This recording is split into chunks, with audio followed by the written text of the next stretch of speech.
A few weeks ago, I had my granddaughter, when she came to stay with me that night, things were a little off with her. She kept saying she was peeing in her panties all the time and she wouldn't wear clothes. And I was telling her, you have to wear panties. And she kept saying, no, no. And so I said, did someone touch you? And she said, yes, my daddy. And the only person my granddaughter calls daddy is Ashton, Kelcey's ex-boyfriend. And I said, show me how. And she put her hand between her legs and she went boop, boop, boop, boop, made like a boop, boop, boop noise.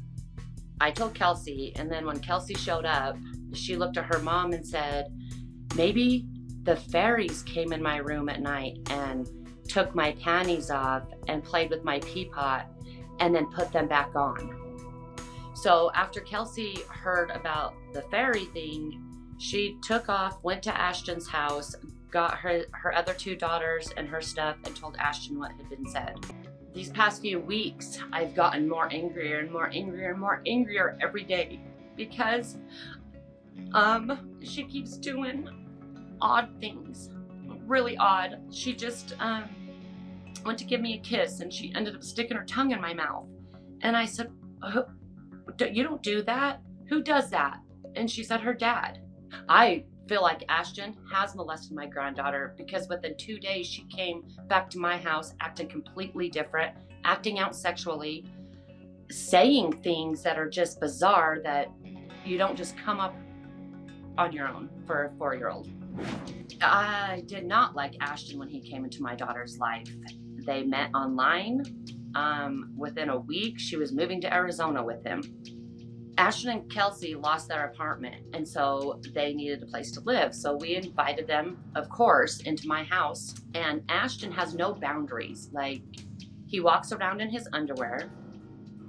Ashton walks straight into my bedroom with me and my husband in there. No knock, no nothing. And then my husband caught him masturbating on our couch when we have 8 other people living in this home. That's when he got kicked out. I want these results to come back that he didn't. With everything in me, I want them to, but I do not believe he's gonna pass it all. Kelcey is a great mother. She does need help because it is a struggle with 3 little girls, but she's doing her very best. And she does not deserve, none of these girls deserve to be with a man like Ashton. Ashton, that's your grandmother to your daughters? Yeah. And she's accusing you of molesting your daughters. Yes. Did you? Absolutely not. The fact that she would accuse me of such a thing really just makes me physically ill. I've done absolutely nothing for my children but provide for them, make sure that there's clothes on their back, a roof above their head, and been the most loving father that I felt that I could. How did these accusations start? So Kelcey and a family member had come to my house completely unannounced, and they had taken my 2 youngest daughters out of the house. At which point, Kelcey then came back in and said, you need to sit down and we need to talk. And that's when she told me that said, at her daddy's house, there are fairies that pull her panties down and touch her pee pot and then pull her panties back up. How would you describe Kelcey's and her mother's relationship? Distressed, to say the least. Distressed? Yeah. Why would you say that? Mainly because Kelcey is a spitting image of her mother. They clash heads on absolutely everything. If one of them says something that the other one doesn't like, they fight a lot. They do fight a lot. Kelcey had come to my house in tears, telling me how her mother had choked her out in front of my daughters. She choked Kelcey out? Yes. Like a stranglehold? Yes, like a chokehold. Chokehold. And Kelcey told you this? Yes, Kelcey came to my house crying in such a panic. And your daughters were watching? And yes, I was told that it was in front of my oldest daughter, yes. What was your reaction to that? Well, immediately I told her, they're not staying over at your parents' anymore. They're not going over to your parents' house anymore. And how did she react to that? She seemed to be completely fine with it. And then not even 2 to 3 days later, she had completely went back on her word. What about this story where Ashton says that your mother choked you out? That is true, but I was also throwing things. She tried to strangle you? Yes, but it was a completely different situation. We were both fighting. The fighting had been going on for a minute. Physically? No, nothing like that. The only reason she choked me was to stop me because we were fighting. Stop you from what? We were fighting and I was kind of throwing things out the hallway when I was getting some stuff packed up in my room. She made the wrong call, but she tried to stop me by grabbing me and just holding me down like that. By your throat? Yes. Were you shocked that your mother did that? I was shocked. I'm shocked and I don't even know you. I completely understand that. I do. And I know that my mother is very sorry for it. She knows she made the wrong call and we have talked about it. So my question is some of this coming out because when you relayed this to Ashton, and Ashton said, hey, I don't want my children around your mother, you must have told your mother that what Ashton was feeling, right? No, because he never said that to me. Never. Oh, he never said to keep the children? Oh, okay. So I mean, I did mention something like my kids are never going back to my mom's, blah, blah, blah, and he was on my side. Let me ask you this. Some of the allegations is Ashton shaking your daughter and spanking your daughter. And that has you concerned because he shouldn't do that, right? Yes. But then you tell me that your own mother choked you out or tried to choke you out. Yes, but do you feel safe with your kids around your mom? Seeing my granddaughter go through this has been the hardest time of my life and my family. It's emotionally stressing on all of us.